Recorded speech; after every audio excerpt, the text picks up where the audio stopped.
नमस्कार। Colonel Ajay CO Ajay astro money group first global astro finance digital channel से आपसे मुखातिब होता हूं। आज 21 फरवरी सन 2025 शुक्रवार। दोस्तों, खाद्य तेल और तिलहन पर सबसे अग्रिम अनुमान देने वाला देश का पहला चैनल है। आपको याद होगा, जनवरी महीने में जब खाद्य तेलों के दाम गिर रहे थे, उस वक्त हमने कहा था कि फरवरी महीना निर्णायक साबित होने वाला है। बिल्कुल घबराने की आवश्यकता नहीं है। नतीजा आपके सामने है कि फरवरी महीना खाद्य तेलों के लिए शानदार रिकवरी लेके आया और तिलहन के अंदर, चाहे वो खाद्य तेल हो, पाम तेल हो, सोया तेल हो, सरसों तेल हो, मूंगफली तेल हो या फिर कैस्टर, इन सभी में शानदार तेजी बन गई है। दोस्तों, उम्मीद है कि हमारे अपडेट आपको पसंद आ रहे होंगे। मुझे बताते हुए खुशी हो रही है कि आज खाद्य तेल और तिलहन, दलहन, मसाला, कपास, अनाज, इन सभी पर देश का सबसे अग्रणी चैनल है। सबसे ज़्यादा कंटेंट आपको, सबसे ज़्यादा खबरें आपको रूबरू करा रहे हैं। दोस्तों, कहा जाता है कि खाद्य तेलों का व्यापार हमेशा से रहस्यमय रहा है। इसमें सही समय पर यदि आपने खरीद लिया और सही समय पर बेच लिया तो आपसे ज़्यादा कोई मुनाफा नहीं कमा सकता, और यदि आप चूक गए तो आपसे ज़्यादा परेशान हैरान वाला व्यापारी कोई नहीं होगा। तो दोस्तों, भारतीय अनुसंधान पद्धति और फंडामेंटल एनालिसिस के आधार पर सबसे अधिक तेज और सटीक विश्लेषण वाला आपका चैनल।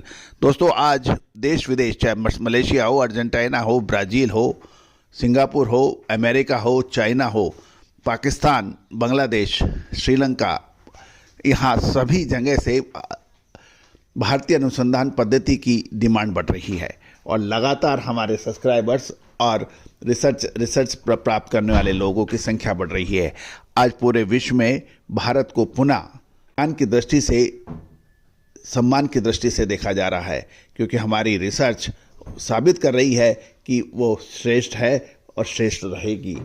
लेकिन दोस्तों, इस श्रेष्ठता को लगातार साबित करने के लिए बहुत वित्तीय साधन तथा मैन पावर की आवश्यकता होती है, और इसके लिए आपकी सहयोग की आवश्यकता है।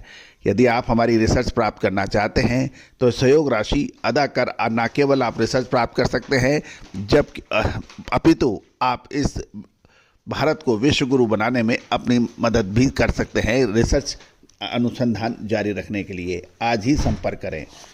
दोस्तों, खबर निकल के आ रही है कि भारत के कुछ आयातकों ने, इंपोर्टर्स ने पाम तेल के सौदे बाहर की बाहर निपटा दिए हैं या रद्द कर दिए हैं।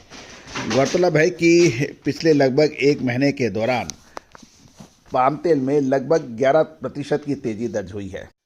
दोस्तों, जानिए पूरी रिपोर्ट विस्तार से। आप हमारे चैनल पे नए हैं, पहली बार आए हैं और अभी तक सब्सक्राइब नहीं किया है तो चैनल को सब्सक्राइब करना बिल्कुल ना भूलें। जानिए रिपोर्ट विस्तार से।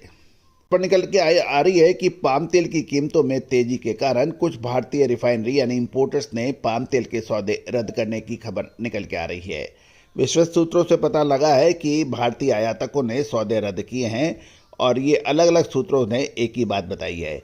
भारतीय रिफाइनरियों ने बेंचमार्क मलेशिया पाम तेल की कीमतों में तेजी और भारत में नकारात्मक रिफाइनरी मार्जिन के कारण मार्च और जून डिलीवरी के निर्धारित 70,000 टन कच्चे पाम तेल यानी सीपीओ के ऑर्डर रद्द किए हैं। गौरतलब है कि पिछले लगभग एक महीने में 11% से अधिक दाम बढ़ गए हैं, और यदि हम देखें कि जनवरी में भारत का पाम ऑयल आयात मुख्य रूप से इंडोनेशिया और मलेशिया से आता है।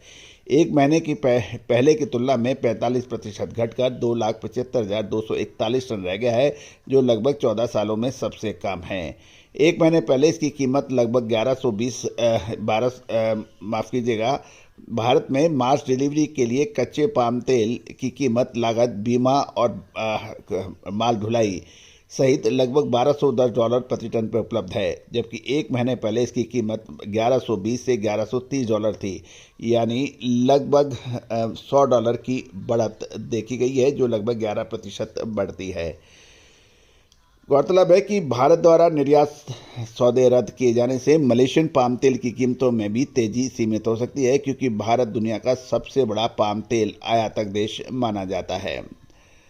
गौरतलब है कि ईस्टर्न तट पर रिफाइनरी चलाने वाले कुछ रिफाइनरीज ने मार्च डिलीवरी के लिए पाम ऑयल की खेप रद्द करने वाले एक भारतीय खरीदार ऐसे खबर निकल के आ रही है कि भारत में नकारात्मक रिफाइनरी मार्जिन और उच्च विदेशी कीमतें के एडजस्टमेंट से आयात करने के बजाय सप्लायर को वापस पाम ऑयल बेचकर लाभ कमाना समझदारी है।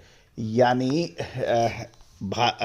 सौदे तो आयातकों ने जो निचले दाम पे किए थे, उन्होंने माल आयात करने के बजाय उनको बाहर ही सेटलमेंट कर दिया और बाहर से ही उन्होंने मुनाफा कमा लिया। तो दोस्तों, ये एक महत्वपूर्ण बात है जिसको आप तक पहुंचाना हमारा काम है। गौरतलब है कि हाल ही में पाम तेल के दाम बढ़ने से ग्लोबल मार्केट में पाम तेल की कीमतें सोयाबीन की तुलना में अधिक हो गई है। और कुछ ये भी ध्यान देने वाली बात यह है कि कुछ रिफाइनरीज ने जो इंपोर्ट के सौदे किए थे, उन्होंने बाहरी सेटलमेंट करने की खबर निकल के आ रही है। गौरतलब है कि क्रेता और विक्रेता आपसे, और जबकि कहा यह जा रहा है कि बायर एंड सेलर दोनों ने आपसी समझ से ये रद्द किए हैं, लेकिन कुछ सूत्रों का ये कहना है कि ये सौदे रद्द नहीं हुए हैं। इन्होंने निचले दाम पे जो माल खरीदा वो उसको बाहर सेटल कर अपना मुनाफा कमा लिया गया है। गौरतलब है कि जनवरी में भारत का पाम ऑयल आयात जो मुख्य रूप से इंडोनेशिया और मलेशिया से आता है, वो पहले की तुलना में 45% घट गया है। साथ साथ अब रिफाइनरी पाम तेल की बजाय सोया तेल की ओर रुख कर रहे हैं और सोया तेल का आयात मुख्यतः अर्जेंटीना और ब्राज़ील से आता है। पाम तेल के ऊपर ड्यूटी बढ़ाने की भी चर्चा चल रही है।